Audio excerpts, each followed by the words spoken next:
Question number 10, we can see there are two particles A and B.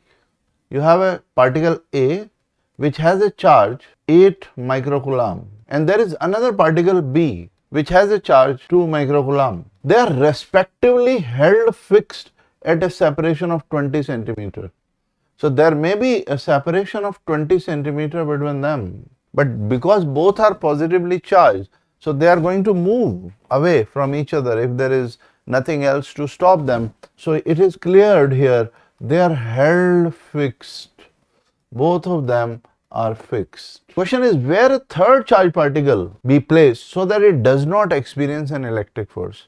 So on the line joining them, I want to put a third charge particle somewhere so that it is at balance. Question is, should I put it close to 8 microcoulomb or 2 microcoulomb? So my answer is, I should put that third charge particle close to weak one, maybe at x centimeter. From here it will be 20 minus x centimeter, so that it may be experiencing a force of repulsion by A and it may be experiencing a force of repulsion by B because of large distance force of repulsion by A, but it is higher charge. So at higher distance force of repulsion by A will be able to be balanced by the force of repulsion by B. So here FA will be equal to FB. We want only this new particle to be in equilibrium. For A and B, they are already held fixed, otherwise they both would have moved because of the repulsions. So I want X. Fa is 9 into 10 to the power 9 into 8 into 10 to the power minus 6 into Q, maybe the charge on this is Q, divided by 20 minus X whole square into 10 to the power minus 4, because 20 centimeter is the gap said over here. By B, force by B on this C which is introduced will be 9 into 10 to the power 9, 2 into 10 to the power minus 6 into Q divided by X square into 10 to the power minus 4. Here this will get cancelled, charge Q will get cancelled, 10 to the power minus 4 get cancelled, 10 to the power minus 6 get cancelled. So as a result, what we are getting is 8x square is equal to 2 into 20 minus x whole square. So 4x square is equal to 20 minus x whole square. So 2x is equal to 20 minus x. 3x is equal to 20. So x is 20 by 3 centimeter. So result is this another charge should be at a gap of 20 by 3 centimeter from B, from 2 microcoulomb from the smaller charge. So it should be at 20 by 3 centimeter from 2 microcoulomb. So here in this question we learned about that how to keep this at balance, how to keep this charge which is introduced in between the two at balance. We didn't talk about A and B. In fact, if I say what about A? So on A there will be force by B and there will be a force by C also. It would have moved, but it was held fixed. Similarly to B, there was a force by A and there was a force by C also. It would have moved, but it was held fixed. That's why they are held fixed. It was mentioned in the beginning of the question. Now question number 11, we are told two free charges Q and 4Q. They are placed at a distance L apart. So you have a charge Q and you have a charge 4Q. They are placed at a distance L apart. Question is, find magnitude, sign and location of a third charge which make the system in equilibrium. Now this is important. I want this time the system in equilibrium. In the previous question 10, I wanted the charge which was introduced in between them to be in equilibrium. A and B were held fixed, but this time A and B are also not fixed. They are also movable. I want all the three charges to be in equilibrium. So where should I introduce a third charge? So obviously closer to And what should be the value of that charge? I say q dash, and say it is introduced at a distance x. Here this distance will be what? L minus x. But there is a difference this time. Here we have system in equilibrium. When we say system to be in equilibrium, for that we want net force on A also to be 0, we want net force on B also to be 0, and we want net force on C also to be 0. Now how can we make net force on A to be 0? That's why I have introduced it minus q dash. Because in this situation, if I look for the force on A, so there will be one force on A which is repulsive, which is Fb. B being positive will give it a repulsive force, and there will be Fc. So when I talk about A, it should be Fb is equal to Fc. Similarly, we can talk about B. To B, there will be a repulsive force by A being positive, and there will be an attractive force by C. So here on B also, Fa should be equal to Fc. Then only it is at balance. And similarly for C, there is a repulsive force by, there is an attractive force by A, Fa, and there is an attractive force by B, Fb. Fa should be equal to Fb. So why it should be negative charge, we can understand, minus q dash. Then only we can have attractive and repulsive both. Otherwise, if we just keep it a positive charge, it can be at balance, but none of them will be at balance, because they both will be receiving, A as well as B will be receiving only repulsive forces. So let's talk about first this one. Fa should be equal to Fb. What should be x? So I'll say 9 into 10 to the power 9 into q dash divided by x square is equal to 9 into 10 to the power 9 into q dash into 4q divided by L minus x whole square. So this gets cancelled. Q, this is 4q. So I'll get here q dash gets cancelled. So 4x square is equal to L minus x whole square. 2x is equal to L minus x. 3x is equal to L. X is equal to L by 3. So one side we have this gap x, which is L by 3, and the other is L minus x, which is 2L by 3. So by this equation, I am getting one variable. What should be the value of x? But I have another variable to be calculated. What should be the value of q dash? So in order to find q dash, I can use any of them. I can say net force on A is 0, or I can say net force on B is 0. I am using this. Fb should be equal to Fc. Let's find Fb, force Fb. It will be 9 into 10 to the power 9 into q into 4q, because this is the force by B on this one, divided by L square. The whole gap is L. Let's say Fc.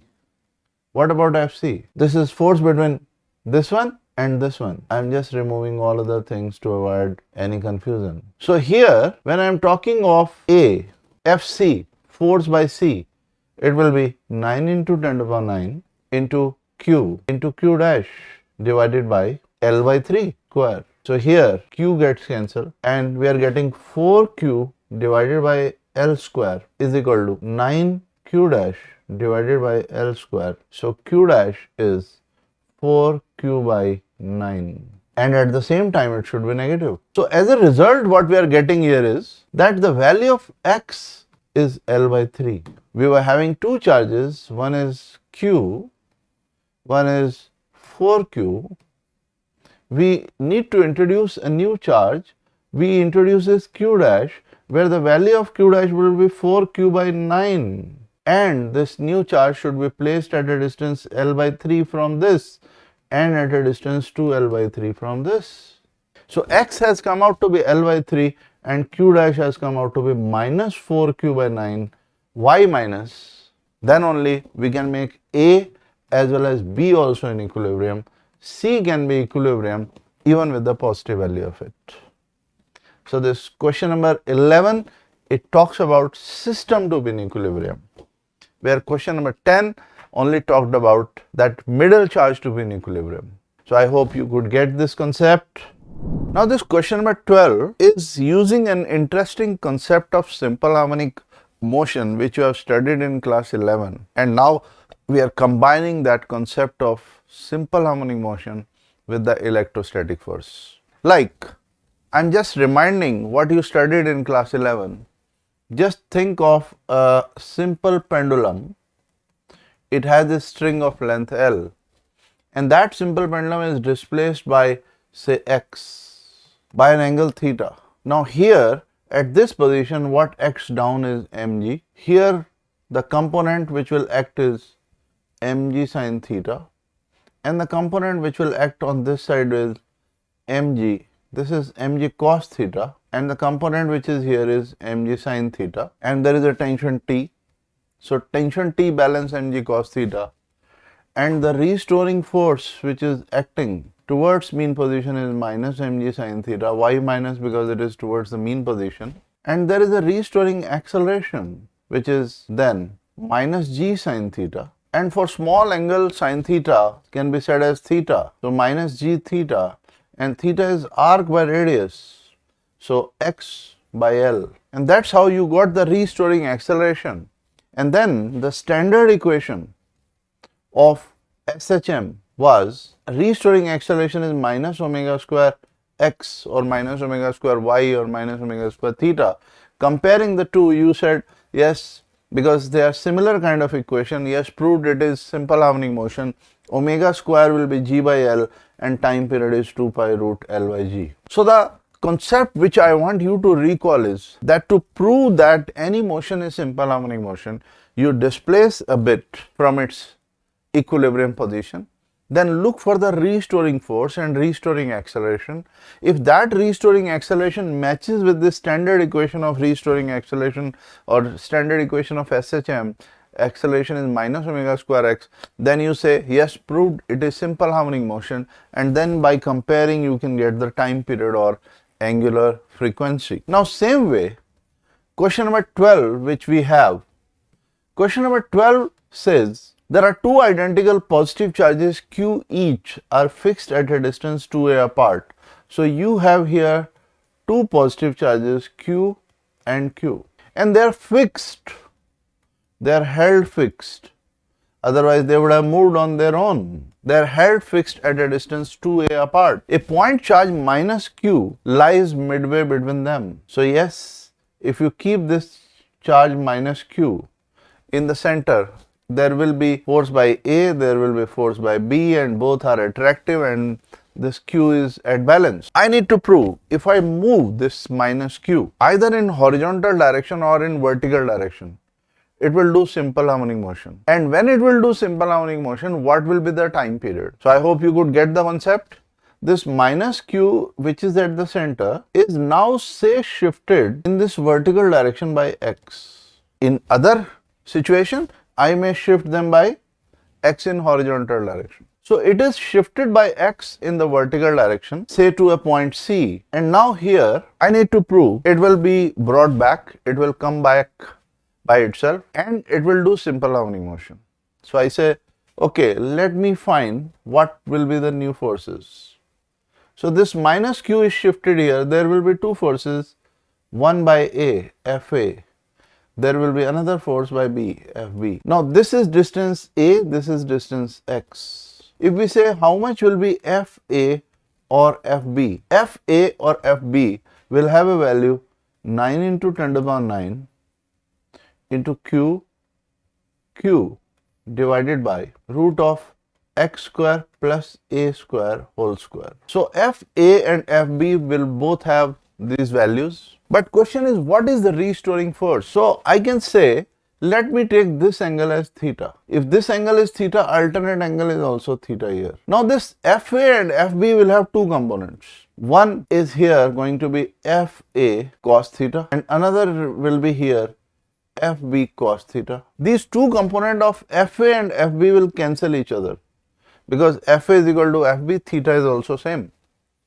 But there are two components of these two forces Fa plus Fb sin theta, which is actually acting towards the mean position and is acting as a restoring force.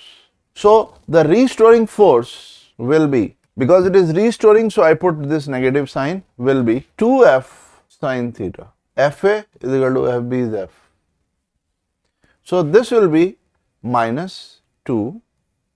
F will be 9 into 10 to the power 9 QQ by x square plus a square. And what about sin theta? Sin theta will be here x by root x square plus a square. So we will be getting a restoring force which is minus 2 or minus 18 into 10 to the power 9 or constant into QQ x by x square plus a square to the power 3 by 2.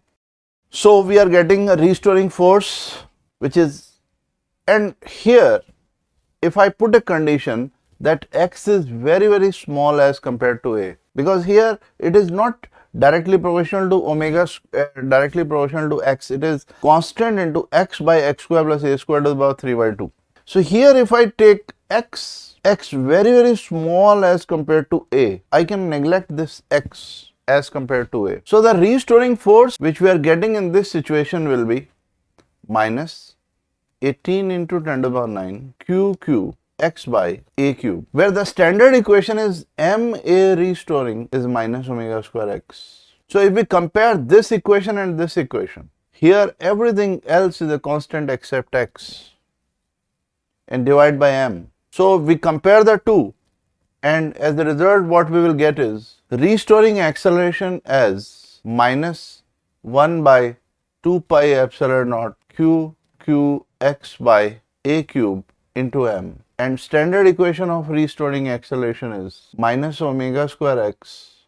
So except x, omega square will be by 1 by 2 pi epsilon naught q by a cube into m, and thus time period we can calculate, which is 2 pi root 2 pi epsilon naught m a cube by QQ, where you know omega is what? 2 pi by t. So we can get the time period. So first we have proved, yes, when we are looking for the restoring acceleration, this equation is perfectly matching with the standard equation of SHM. And by comparing, first we proved that yes, it is going to be simple harmonic motion, and we can get omega square, or we can get the time period of that simple harmonic motion. Similarly, we can talk about how to find simple harmonic motion when we are keeping them in the center, and let's shift it by x on this side, and let's look for the restoring force and restoring acceleration and find the time period. So in one of the practice question, I have given this question where it was displaced horizontally by a distance x, and then find the time period, and first prove that it will do simple harmonic motion. So you can try this question, and the concept is very clear to you, and that's how we have done these 12 questions. These are various different applications on basic formula of Coulomb's law.